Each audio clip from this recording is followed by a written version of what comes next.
Yo, what's up guys? It's your boy Shabs. Ito nga pala yung part 2 ng vlog natin kahapon. Let's go! So ayun na nga guys, nandito nga pala kami sa Resibukto ngayon para maki-festival. Scallop Festival nga pala yun, sineselebrate nila dito. Kaya ito yung tamang kwentuhan lang kami dito, pampalipas oras. At ayun, tamang timelapse nga lang pala tayo dito guys habang hinihintay nating dumilim. Kaya tamang chillin tayo dito guys kasama ng mga sandamakmak na mga lamok.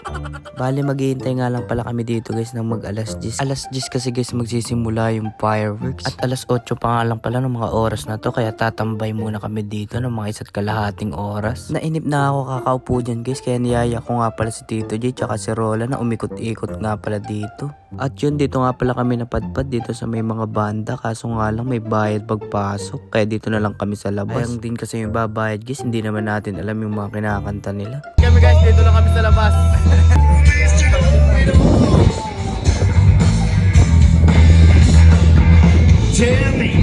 Pagkatapos nga namin manood ng saglit dun sa banda, umikot nga pala din kami dito sa mga booth nila. Mga souvenirs nga pala yung mga tinitinda nila dito. Meanwhile, So ayun na nga guys, nung dumilim nga pala ng konti, dumiretso na nga kami dun sa paggaganapan ng fireworks. Tapos yung tamang lakad lang kami dito kasi ginamit ni Jomong yung sasakyan namin. Malapit lang din naman dito yun, kaya nilakad na lang din namin. a few minutes later. Lapit na kami. At nung makarating na nga pala kami dito guys, tamang hanap na kami ng spot na maganda. Dito nga tayo napapesto sa may mga batuhan para kitang kita natin. At dito din yung pinakamagandang spot para makapag-video. Nag-abang na nga tayo ng video dyan guys kasi nakita na natin sinisindihan na. Panoorin nyo hanggang dulo guys, ang gaganda ng fireworks nila.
Laki na budget.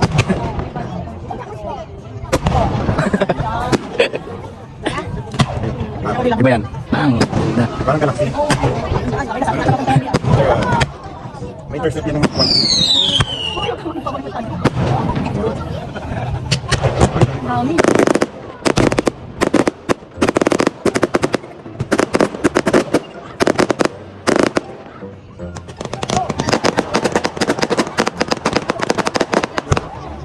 Thank you.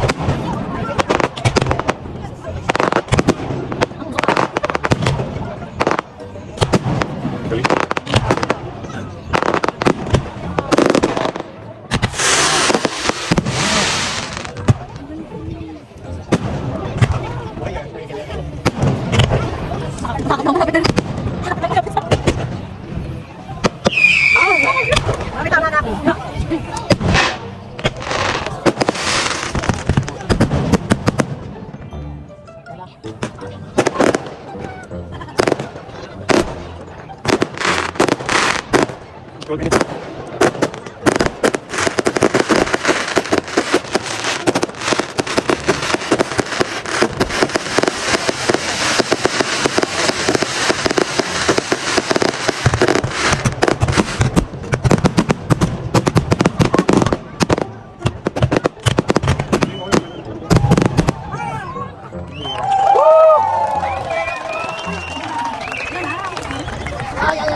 At pagkatapos nga nun guys, rekta uwi na nga pala tayo. Hanggang dito na lang muna siguro.